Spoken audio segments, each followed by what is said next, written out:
자, 오늘은 4월 20일에 우리 경북 의료기술직 시험이 있었습니다. 그래서 이제 20문제가 복원돼서 제가 이제 그 기출해설 특강을 진행하게 된 게 여러분들이 그 복원해준 문제가 20문제가 다 복원이 돼서 이제 거기에 제가 조금 살을 붙여서 문제를 복원하고 그걸 풀어드릴 거예요.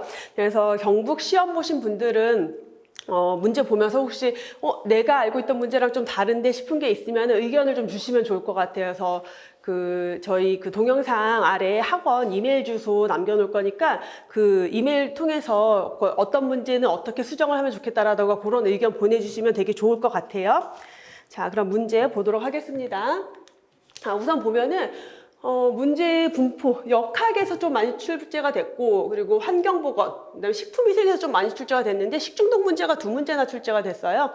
그래서 그 정도 특징, 그리고 보건행정은 제가 늘 얘기하지만 의료기술직에 보건행정 문제 한두 문제는 반드시 출제가 된다라고 했기 때문에 중요하게 보셔야 되겠고, 사실 늘 얘기하지만 이런 출제 분포는 의미 없어요. 어차피 다 봐야 돼. 한 문제라도 다 맞아야 되니까. 넘어가도록 하고 1번 문제부터 우선 전체적인 난이도는 좀 쉬운 편이었어요. 그래서 아마 만점자가 좀 많이 있을 것 같은데 제가 이제 이따 문제 풀면서 말씀을 드리겠지만 이게 학생들 사이에 복원한 내용의 의견이 좀 갈리는 게 있거든요. 그래서 그거는 우선 조금 더 디테일하게 남겨주신 분의 의견으로 제가 문제를 복원을 했는데 그래서 상황에 따라서 답이 뭐가 될 수 있을지를 같이 좀 말씀을 드릴게요. 자, 1번 문제부터 보시면은 병원체와 숙주의 상호작용을 나타내는 지표 에는 뭐 감염력, 병원력, 동력, 치명률이 있었죠. 자, 이 중에서 감염된 사람 중에서 현성 감염자, 그러니까 증상이 나타난 사람의 비율을 묻고 있으니까 뭐예요? 요거는 자, 그래서 정답은 병원력이 되겠죠. 그래서 1번 문제는 뭐 여러분들 거의 고민 없이 1초 컷으로 풀 수 있는 문제였다라고 보여지고 자, 간단하게 감염력, 병원력, 동력, 치명률 구분을 해보면 감염력은 뭐예요? 누구 중에서? 감수성자 중에서 전체 인구인데 전체 인구는 감수성자입니다. 질병에 걸릴 가능성이 있는 사람들 중에서 감염된 사람이 몇 명이냐. 그래서 여기서 말하는 감염된 사람이라고 하는 것은 증상이 나타났든 안 나타났든 균이 몸에 들어가서 증식해서 뭔가 감염이 되어 있는 상태를 의미하는 거죠. 자, 병원력은 누구 중에서 자, 여기에서 말했던 그 감염된 사람들 중에서 누구 실제 증상이 나타난 현성 감염자, 현성 질병자가 몇 명인지를 보는 것.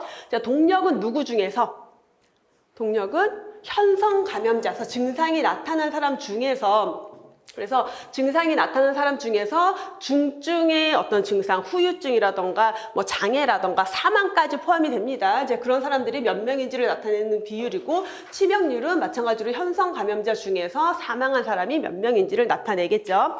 그래서 정답은 2번이었고 자, 두 번째 문제는 요거는 그 문제가 조금 되게 짧게 복원이 돼서 제가 조금 살을 붙이긴 했는데 어쨌든 마약과 관련돼서 전문가가 발표했대요.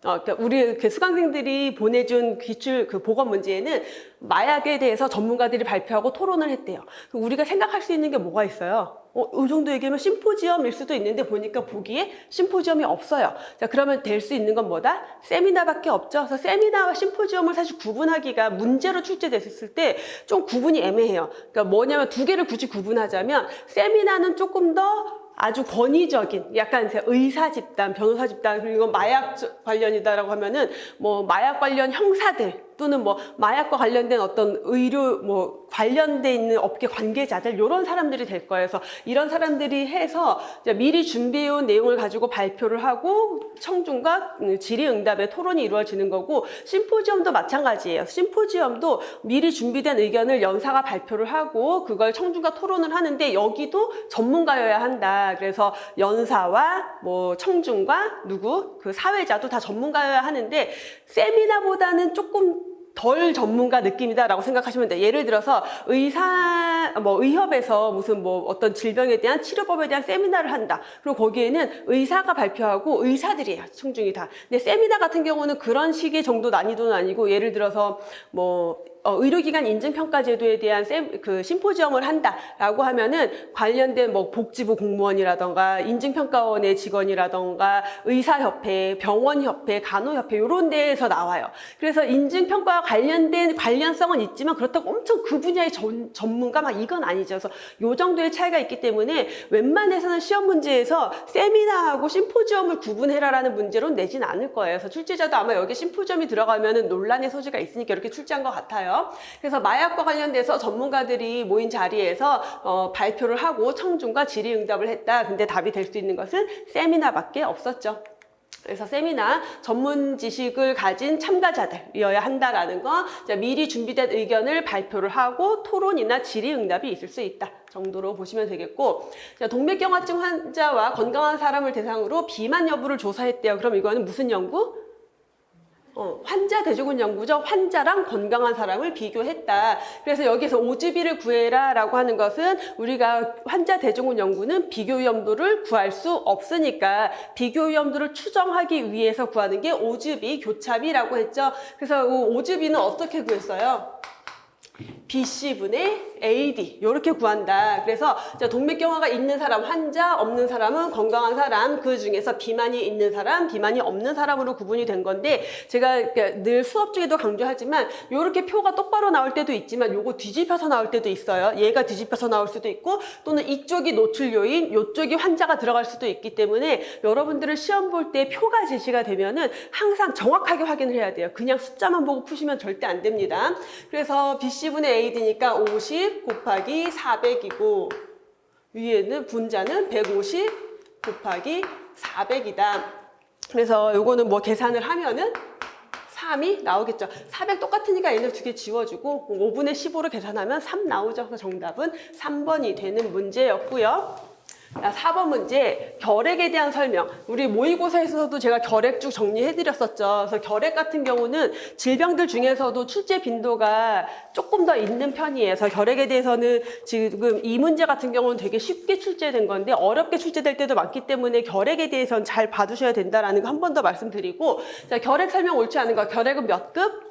2급 감염병이다. 자, 2급이기 때문에 표본감시 활동 대상이 될 수 없겠죠. 표본감시 활동 대상은 4급만 해당이 됩니다. 그래서 요거는 4급 감염병에 대한 설명이기 때문에 될 수가 없고, 자, 2급 감염병이기 때문에 어떻게 해요? 환자 발견하면은 24시간 이내에 신고를 해야 된다라고 했고, 출생 후 4주 이내에, 그래서 우리가 0개월이라고 하죠. 1개월이라고 하면 안 돼요. 0개월 또는 4주 이내에 BCG 예방접종을 해야 한다. 그래서 정답은 2번이죠. 그래서 결핵은 이 결핵균이라는 이 그 균 자체의 특징이 신체 모든 장기에 감염이 된다. 우리가 일반적으로 폐결핵을 많이 생각을 하지만 모든 장기에 감염이 가능하고, 자, 감염됐을 때는 피곤하고 권태감, 체중 감소, 미열 이런 일반적인 특징들이 나타나기 때문에 감염이 됐다는 걸 잘 인지하기가 어렵다. 그래서 조기 발견이 어려운 게 문제였죠. 마이코박테리움 투버클로시스라고 하는 결핵균, 세균이고요. 사람과 소가 병원소다라는 거. 비말 감염, 호흡기 감염됐다. 폐결핵이면 비말 감염일 거고, 비말 핵에 의한 공기 감염도 가능하고, 그 비말 핵에서도 수분이 더 마르고 남아서 먼지 정도의 사이즈로 해서 비진 감염도 가능하고, 소에 의해서 오염된 우유나 뭐 식품을 통해서도 감염이 가능하다. 일반적으로 병변이, 그러니까 결핵이 심하게 진행되기 전까지는 비특이적인 증상, 그냥 미열, 피곤함, 권태감, 체중 감소 이런 것만 있기 때문에 조기 발견이 어렵다라고 했고요. 자, 감수성 부분도 보시면은 이 결핵이 인류 역사상 정말 오래된 감염병이에요. 그러다 보니까 사람들이 굉장히 인간이 진화해 오면서 계속 선천적인 면역력이 조금 생겼다라고 생각하시면 돼요. 다시 말하면 결핵균이 내 몸에 들어와도 잘 안 걸려요. 우리는 좀 거기에 대한 저항이 있어요. 항체가 없다 하더라도. 자, 그래서 일단 감염되면은 10% 정도밖에는 발병 안 해요. 90% 정도는 잠재 감염으로 남아 있어요. 그래서 엑스레이 찍었는데 결핵균 흔적이 보이는데 특별히 활동성 없으니까 그냥 지켜보세요. 그러면 그래서 뭐가 문제냐면 내가 극도로 건강 상태가 안 좋아졌을 때 그때 활동성으로 바뀔 수가 있거든요. 그래서 주로 저체중, 영양불량자, 규폐증, 당뇨병 환자 또는 위절제술 한 사람, 요 알코올 중독자 이런 사람들에서 감수성이 증가한다. 이런 사람들은 감염됐을 때 결핵이 진행되기 쉽다라는 거고, 예방접종 BCG 생후 1개월 이내, 그래서 0개월에 시행한다. 4주 이내에 시행한다라는 거. 자, 진단은 투베르클린 반응 검사를 통해서 TB 테스트라고 하죠. 이 검사를 통해서 진단을 하게 되고요. 자, 이 정도로 정리하고, 자, 5번 문제 넘어가 보면은 사업장에서의 지표가 다음과 같을 때 건수율을 구하래요. 자, 건수율은 누구 중에서 작업장에서 근로자 1000명당 뭘 보는 거예요? 재해 건수. 그래서 근로자 1000명이니까 근로자 수 분의 근로자 수 500명 분의 재해 건수가 10건이다. 곱하기 얼마를 한다? 1000을 한다. 그래서 이렇게 계산을 하면은 20이 나오겠죠. 그래서 쉽게 구할 수 있도록 나왔고, 뭐 만약에 도수율을 구한다라고 하면 분모가 작업 시간이 되겠죠. 그래서 40시간씩 뭐 50주를 일했다. 그럼 그걸 곱하면 돼요. 그럼 이제 연간 근로 시간 수가 나오는 거고, 이 근로 손실 일수와 작업 시간 수를 통해서 구할 수 있는 게 강도율이다라고 했죠. 그래서 간단하게 이 세 가지가 가장 시험 문제로 많이 나온다라고 했어요. 건수율은 근로자 1000명당 재해 발생 건수고, 도수율은 연간 100만 작업 시간당 재해 발생 건수, 강도율은 연간 1000 작업 시간당 근로 손실 일수로 계산이 되죠.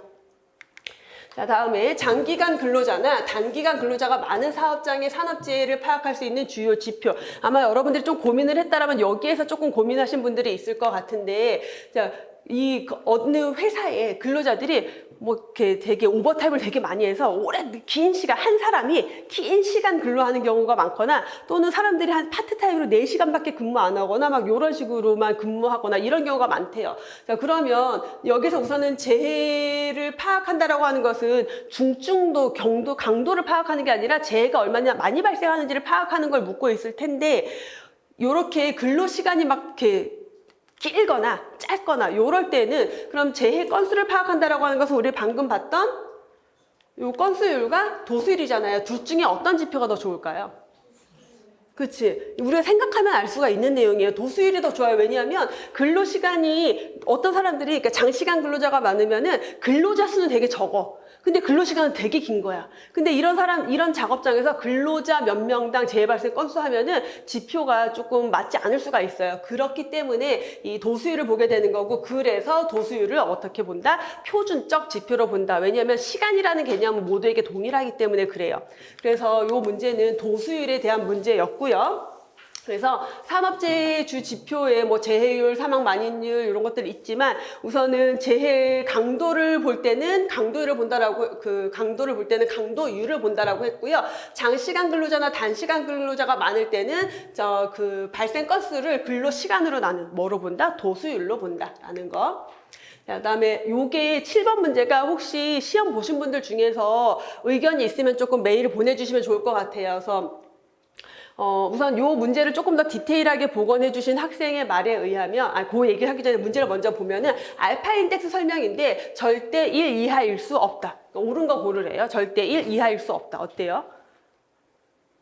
이제 고개가 갸우뚱하는 사람이 있을 거고, 맞는데 왜 이런 사람도 있을 것 같은데, 고개가 갸우뚱한 이유는 뭐 때문에? 이하라는 표현 때문에. 알파 인덱스는 뭐예요? 신생아 사망자 수분의 영아 사망자 수다. 신생아는 영아에 포함된다. 그러니까 값이 아무리 마지막으로 작다라면은 1이 될 수는 있어요. 사망한 영아가 모두 4주 이내에 사망했다. 그럼 값이 1이 돼요. 그러니까 1은 될 수가 있는데 1은 될 수가 있는데 1보다 작을 수는 없다라는 거예요. 이게 이렇게 되면 되지. 1보다 작을 수는 없다. 그래서 사실은 이게 정확한 표현이 되려면 1 미만 미만이면 안 된다라고 봐야 되는 게 맞죠. 우리가 수학적으로 보면은. 근데 이게 이제 우리가 공중보건을 하다 보면은 어떤 이론에서는 막 이하냐 미만이냐가 되게 중요하게 나와요. 특히 인구 피라미드 이런 거 할 때는. 근데 어디에서는 이하, 미만, 초과 이상을 별로 개념 없이 쓸 때도 있어요. 그래서 그게 좀 애매해. 그럼 얘는 잠깐 내버려 두고 1보다 값이 클수록 보건 수준이 높은 것을 의미한다. 어때요? 반대로 1보다 값이 작을수록 보건 수준이 높은 것을 의미하고요. 자, 분모는 영아 사망자 수다.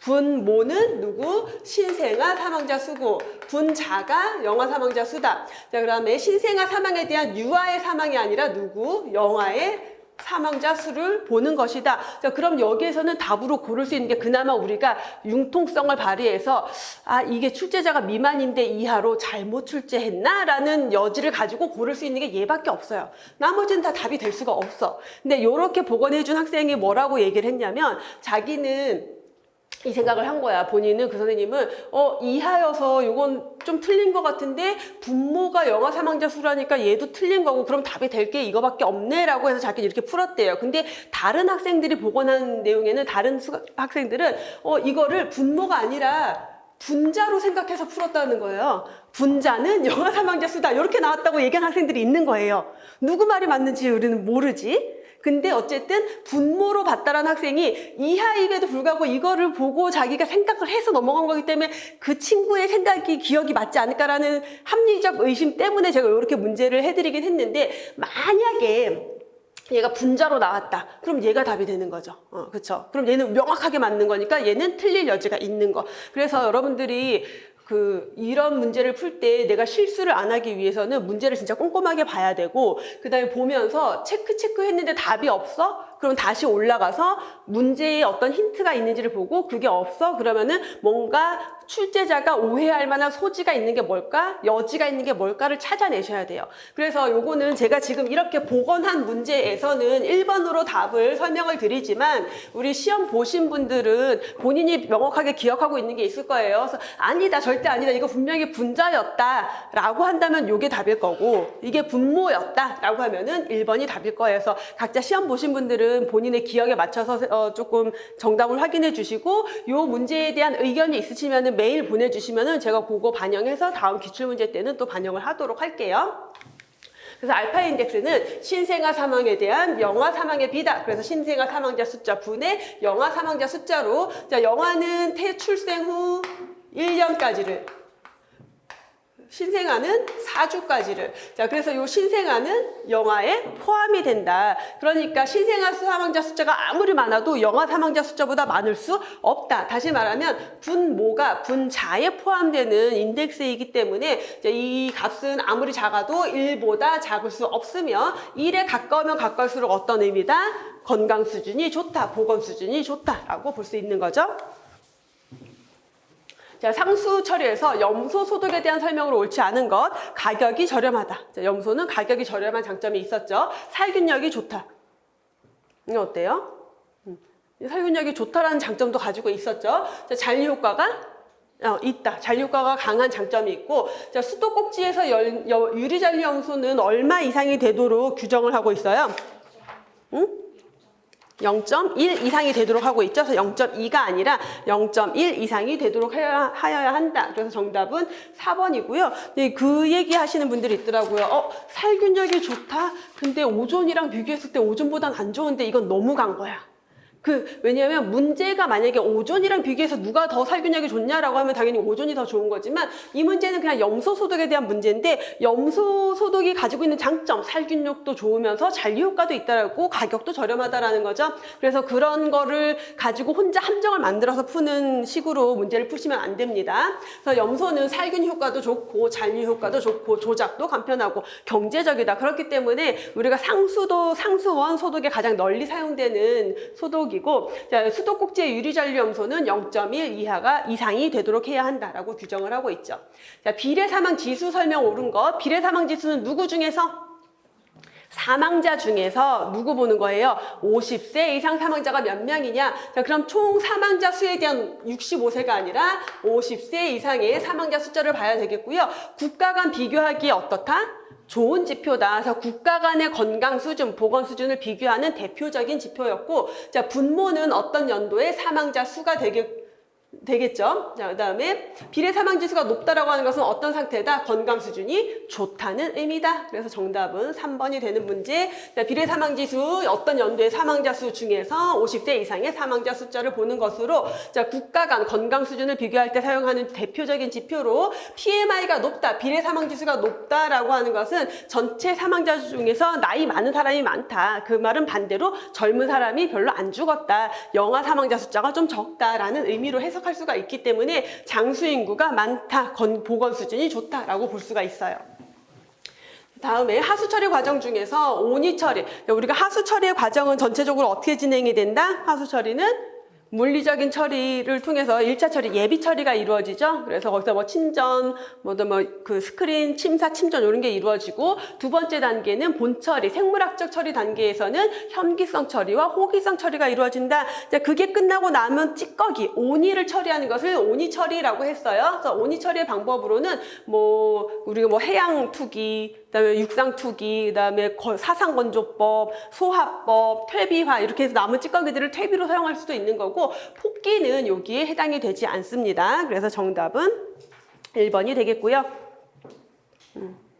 자, 폭기는 뭐 하는 거예요? 공기를 주입하는 거잖아요. 그래서 우리가 상수 처리할 때 여과하기 전에 미리 공기를 주입해서 그걸 통해서 뭐예요? 그 냄새라던가 맛이라던가 이물질이라던가 이런 것들을 좀 제거하게 되는 거죠. 정답은 그래서 1번이고 그래서 하수 처리, 온이 처리 방법으로는 육상 투기, 해양 투기 뭐 이런 것들도 있고 소각 태워버리거나 퇴비와 사상건조법, 소화법 이런 방법들이 있다 정도 기억하고 넘어가실게요. 자, 온열지수의 감각온도 1촉합 문제죠. 이것도 어때요? 감각온도는 기온, 기습, 기류 세 가지를 가지고 산출한 지표다. 아닌 것은 복사열. 그래서 기온, 기습, 기류를 고려한 실효 온도 또는 체감 온도다라고 했고요. 자, 우리가 느낄 수 있는 가장 쾌감을 느낄 수 있는 감각 온도가 여름에는 18에서 26도 정도, 겨울에는 15에서 뭐 23도 정도다라고 보시면 되고요. 쾌감을 느낄 수 있는 구간 이 정도 보시고 재생산 지표에 해당한 재생산 지표 중에서 한 여자가 일생 동안 몇 명의 여자아이를 낳느냐. 자, 이건 뭐예요? 총 재생산율이겠죠. 정답 2번이고 합계 출산율은 한 여자가 가임 가는 기간 동안 몇 명의 아이를, 남자 여자 합쳐서 몇 명의 아이를 낳느냐. 총 재생산율은 그중에서 여자아이만, 순 재생산율은 이 여자아이 중에서 살아서 임신 가능한 연령에 도달한 아이가 몇 명이냐. 일반 출산율은 뭐예요? 누구 중에서? 출생아 중에서? 일반 출산율. 요걸 또 놓쳤네. 일반 출산율은 뭘까요? 일반 출산율은 뭘까요? 그렇지. 가임 가능한 여자 인구 1000명당 출생아가 몇 명인지 보는 게 일반 출산율이죠. 그래서 조출생률은 연중앙 인구 1000명당 출생아 수, 일반 출산율은 가임 가능한 여자 1000명당 출생아 수, 합계 출산율, 총 재생산율, 순 재생산율까지 우리가 재생산 지표로 다 중요하게 봤었고, 1992년에 열린 환경 관련 회의고 지구 정상 회의래요. 답을 아예 주셨어. 뭐예요? 지구정상회의는 리우회의를 의미를 하죠. 그래서 정답은 2번. 바젤 협약은 뭐예요? 리우회의는 뭐 연도까지 나왔으니까 보고. 자, 바젤 협약은 유해 폐기물에 대한 국제 이동에 대한 금지 규제 조약이고, 스톡홀름 회의 교토의정서 이어서 그냥 쭉 볼게요, 한번. 자, 우리가 가장 대표적인 그 회의가 스톡홀름 회의가 1972년에 있었는데 인간 환경 선언이 선포가 됐다. 그래서 지구를 보존하기 위해서 우리가 개발을 하더라도 어떻게 하자 이런 것들에 대한 원칙을 좀 제시를 했고, 요 스톡홀름 회의에 대한 내용을 조금 더 구체화해서 행동 강령을 마련한 게 리우 회의라고 했죠. 그래서 리우 회의에서 지구정상회의라는 별도의 이름을 가지고 있는 거고, 자, 리우선언 아젠다 21이 채택이 됐고요. 이 회의를 통해서 지구온난화 방지협약이나 생물 다양성 보존 협약 같은 것들이 이루어졌죠. 그다음에 교토의정서, 그 방금 전에 봤던 리우회의에서의 지구온난화 방지 협약이 쭉 이어져서 교토의정서 1997년에 있었던 유엔 기후변화 협약으로 주요 온실가스와 그다음에 강제적 감축 의무, 선진국의 온실가스 배출에 대한 강제적 감축 의무를 제시한 게 교토의정서였죠. 이 정도로만 간단하게 정리하고 넘어갈게요. 자, 요 내용은 제가 뭐 지금에서 다 설명드리진 않지만 수업이 아니니까 그 협약 하나하나 다 연도 어떤 내용인지 중요하니까 꼼꼼하게 봐두시고, 그다음에 산화방지제, 제가 모의고사 수업 때도 얘기했는데 여러분들이 정말 공부하기 싫어하는 게 이 식품 첨가물이에요. 읽기도 힘들어. 그러니까 너무 공부하기 싫은 거야. 근데 얘는 출제 빈도도 안 높아. 그러니까 공부하기 싫어. 막 그렇긴 한데 그 와중에 또 간간히 출제가 된다라고 늘 말씀을 드렸기 때문에 여러분들이 꼭 공부하고 넘어가셔야 된다라고 했고요. 산화방지제에 해당하는 거, 아스코르빈산은 대표적인 산화방지제고, 아스파탐 같은 경우는 얘는 뭘까요? 감미료예요. 프로피온산 나트륨, 프로피온. 방부제입니다.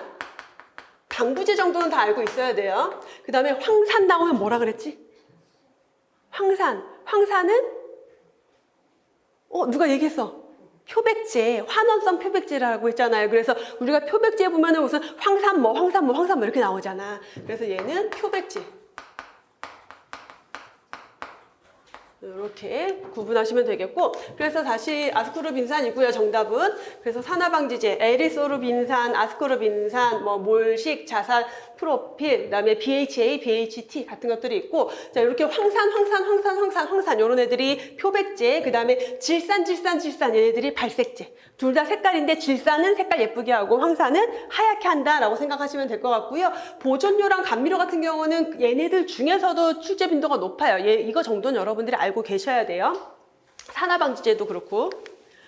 자, 다음 15번 보수지불제도 진단명에 대한 보수 단가를 설정해서 보상하는 방식으로 과소진료 우려가 있고 경제적인 진료 수행으로 의료기관 병원 입장에서는 생산성이 증대된다. 이게 포괄수가제에 대한 설명이죠. 그래서 딱 포괄수가제의 가장 기본적인 설명만 나왔기 때문에 문제는 쉽게 푸셨을 겁니다.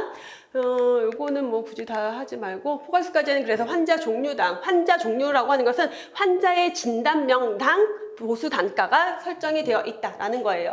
행정적으로 간편하죠. 진단 코드만 입력하면은 얼마 비용이 딱 나오니까 병원 입장에서는 어떻게 해요? 그러면 어차피 우리가 받을 수 있는 돈이 뭐 300만 원이다. 그러면 이 안에서 최소한의 자료와 최소한의 입원 기간을 적용하려고 하겠죠. 그러다 보니까 경제적인 진료를 수행할 수 있다. 왜냐하면 이 사람을 빨리 퇴원시키고 다음 환자를 또 받아서 또 뭔가 수익을 창출할 수가 있는 거죠. 의료기관 입장에서는 그래서 생산성 증대가 되고요. 진료가 표준화되는 장점이 있지만 단점은 너무 이제 진료가 그러니까 줄어드는, 너무 최소한의 서비스만 제공하려고 하는 문제, 과소진료, 서비스가 규격화, 최소화되는 문제, 그리고 행정직에서 진료직에 대한 간섭을 할 수 있다. 어떻게 그 환자 맹장 수술인데 우리 받을 수 있는 돈 이만큼인데 2박 3일이면 퇴원시켜야 되는데 왜 퇴원 안 시키고 있나요? 근데 의료진이 보기에는 이 사람에게 뭐 합병증의 소지나 염증의 소지가 있어서 며칠 더 지켜보고 항생제도 줘야겠는데 막 퇴원시키라고 하거나 이런 문제가 생길 여지가 있는 제도다라는 것.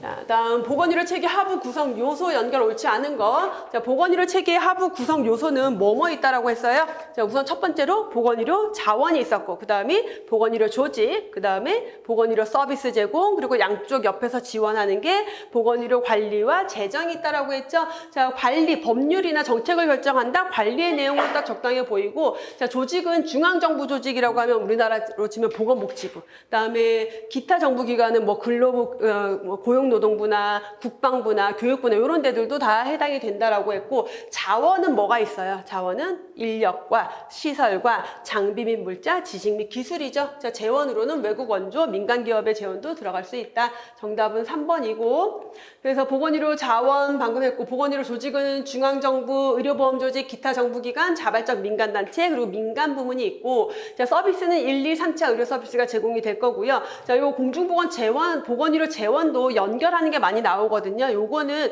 WHO가 이렇게 그냥 딱 발표를 해놓은 내용이기 때문에 요 그대로 보셔야 되고, 자, 공공재원으로는 중앙정부나 지방자치단체, 의료보험기구, 우리나라 뭐 공단의 돈 이런 것 정도 생각하시면 되겠고, 민간기업에서 지출하는 재원이라고 하면은 이제 우리가 보험료 낼 때 회사에서 50% 내주는 거, 또는 직원들 아플 때 병원 회사에서 뭐 지원해 주는 것 같은 것들, 조직화된 민간기관으로는 자선단체나 민간보험이 있고, 지역사회에 의한 지원으로는 기부나 자원봉사활동 들어갑니다. 자, 외국의 원조, 그래서 주로 종교단체나 정부 차원에서 이루어질 수 있겠고, 개인이 지출하는 돈도 보건의료 재원으로 들어가고, 복권 판매 수익금이나 기부금이 기타 재원입니다. 그래서 기부에 대한 거는 지역사회 지원과 기타 재원에 둘 다 들어가 있고요. 자, 관리는 지도, 의사결정, 그리고 뭐 규제. 그래서 규제라고 하는 게 결국은 법을 제정하는 것과 관련이 되어 있을 거고요. 자, 이 의사결정이라는 게 결국 정책을 결정하는 내용이다라고 보시면 될 것 같아요. 자, 17번 대기오염물질 묻고 있는데 무색의 자극성 냄새가 있고요. 공장에서 뭔가 태울 때 연소시 배출되고 물에 잘 녹는, 액화성이 강하다라는 거죠. 물에 잘 녹는다. 그럼 여기까지 보면 딱 뭐예요? 공장에서 나오는데 액화성이 강하다. 전형적인 아황산가스에 대한 설명인 거죠. 농작물에 피해를 주며 금속을 부식시킨다. 정답은 1번. 자, 그래서 황산화물은 석탄이나 석유 연료가 연소할 때 발생이 되는 물질들인데, 그 중에서도 가장 대표적인 게 아황산가스로 산업혁명 초기에 가장 주요 그 오염 물질이었죠. 이 공장들이 가동을 하면서 대기오염의 지표로 사용이 되고 있고요. 그다음에 뭐 액화성이 강하다. 그래서 물에 잘 녹는 특징을 가지고 있는 게 아황산가스였고, 호흡기 또는 눈, 코, 목 이런 데 자극 일으키고 산성비의 원인이 되기도 하고 환원성 표백제라고 했죠. 그리고 농작물에 피해를 주는 물질이다. 정답은 1번이 되겠고요. 자, 다음에 18번. 살모넬라 설명으로 옳지 않은 거. 살모넬라는 계란, 우유, 육류 이런 것들을 섭취해서, 자, 이 살모넬라 원인균은 어디에 있다? 주로 가축들의 장내 세균으로 보시면 돼요. 그렇기 때문에 고기류 또는 가축을 통해서 얻는 것들이 주로 원인이 되고, 그래서 여러분들이 제일 우리가 쉽게 살모넬라균에 접촉될 수 있는 경로가 계란. 그래서 계란을 날계란으로 먹을 때 겉에 씻지 않고 날계란으로 먹으면 살모넬라균에 감염될 수 있는 거죠. 계란 같은 거 잘 씻어야 되고, 계란이랑 닿은 뭐 조리 도구 이런 것도 다 잘 세척을 해야 됩니다. 자, 세균성 식중독이긴 한데 독소형이 아니라 뭐예요? 감염형 식중독이다. 감염형 식중독이다. 복통, 설사, 구토, 그런 위장관계 증상을 일으키고, 또 특징 하나가 고열을 동반한 위장 증상이 일어나는 게 특징이고, 음식을 가열해서 섭취하면은 예방할 수 있다. 그래서 60도에서 20분 정도 가열하면은 사멸이 됩니다. 75도 정도면은 즉시 사멸이에요. 그러니까 계란 후라이 익혀 먹는 거는 괜찮은 거죠. 정답은 2번. 그래서 살모넬라 장염균, 살모넬라 G티푸스균, 그리고 콜레라 수의균, 요게 장티푸스, 이 살모넬라균의 이름들인 거고, 자, 닭, 돼지, 소 이런 가축들이 보유하고 있는 세균이다. 그래서 고기, 계란, 우유 이런 것들을 통해서 감염이 될 수가 있고, 잠복기는 평균 20시간 정도 돼요. 자, 고열을 동반한 급성 위장염 증상이 특징이고, 발병률은 높지만 치명률이 낮은 게 또 특징입니다. 60도에서 20분, 75도에서 즉시 이렇게 가열하면은 예방할 수 있다.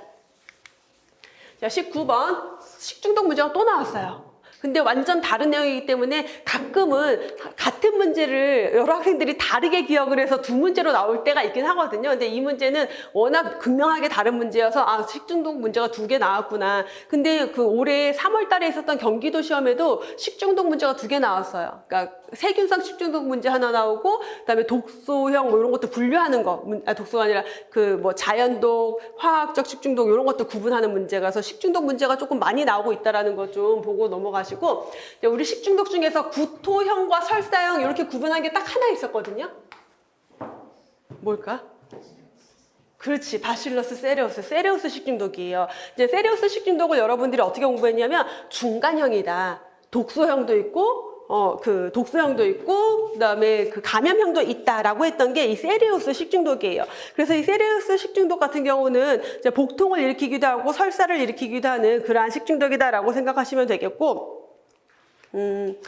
구토형 같은 경우는 이거는 뒤에서 볼게요. 그 내용을 보고 뒤에서 한번 다시 설명을 드리면은, 자연계에 널리 분포되어 있는 얘가 그냥 부패균이기도 해서 널리 흔하게 오염이 되어 있기 때문에 뭐 풀이나 이런 것도 오염되고 있고, 그렇기 때문에 식품이 쉽게 오염되기가 쉽고요. 자, 원인균의 포자는 내열성에서 균 자체가 내열성인 건 아니고 얘도 아포를 생성하는 균이에요. 그래서 이 포자는 어떤 세균애들이든 포자는 열에 강해요. 잘 안 죽어. 그래서 아주 척박한 환경에서 사는 애들이기 때문에 그래서 이렇게 135도에서 4시간 가열해도 견딘다라는 특징을 가지고 있어서 세레우스 식중독이다라고 보시면 되겠고, 사실 여러분들이 문제 풀면서 나 이거 잘 모르겠어, 세레우스 기억이 안 나 하더라도 장염비브리오는 아니잖아. 우리 다 아는 거. 보툴리누스도 아니잖아요. 그다음에 노로바이러스도 아니잖아. 답을 고를 수 있는 게 얘밖에 없기도 하죠. 자, 바실러스 세레우스, 자연계의 중요한 부패 원인균이기도 하고 포자가 내열성을 가지고 있고요. 자, 이게 그 세레우스균이 밖에서 만들어낸 독소를 섭취해서 발생하는 구토형 식중독이 있고요. 그다음에 세균 자체 또는 포자 자체를 섭취한 다음에 장내에서 독소가 만들어져 생기는 설사형이 있어요. 자, 그럼 이 구토형 식중독은 독소형에 해당이 되는 거고, 이 설사형 식중독은 감염형으로 분류가 되는 거죠. 아이고. 요거 혹시 모르시는 분들을 위해서 다시 설명을 드리면, 독소형, 여기도 근데 독소를 만든다면서요, 왜 감염형인가요? 라고 질문을 한다면, 자, 이 그 식중독이 독소형이냐 감염형이냐를 구분하는 기준은 뭐냐면, 내가 먹은 음식이 먹은 게 뭐냐라는 거예요. 그래서 이게 음식에서 세균이 독소를 만들어내고, 내가 여기 음식에 있는 독소를 먹어서 걸리면 걔는 독소형. 근데 내가 음식에 있는 세균을 먹었어. 근데 세균이 내 몸에 들어가서 어떤 걸 일으키든 걔는 얘는 감염형이에요. 그래서 세균이 내 몸에 들어간 다음에 내 장 안에서 독소를 만들어낸다? 요거는 그냥 감염형으로 분류가 돼요. 그러다 보니까 얘가 독소형과 감염형 두 개의 특징을 같이 갖고 있는 겁니다. 자, 그래서 설사형 같은 경우는 주로 이제 복통과 설사 일으키고요. 잠복기 8시간에서 16시간 정도 되고, 자, 구토형은 오심, 구토, 복통을 일으키고 1시간에서 6시간 정도의 잠복기를 가지고 있습니다. 자, 이 정도로 세리우스 식중독 정리를 하고요. 자, 20번 문제, 노인 장기요양보험 제도에 대해 제도 중에서 재가급여에 해당하지 않는 것을 묻고 있는데, 우리 장기요양보험의 종류는 크게 몇 가지, 세 가지가 있죠.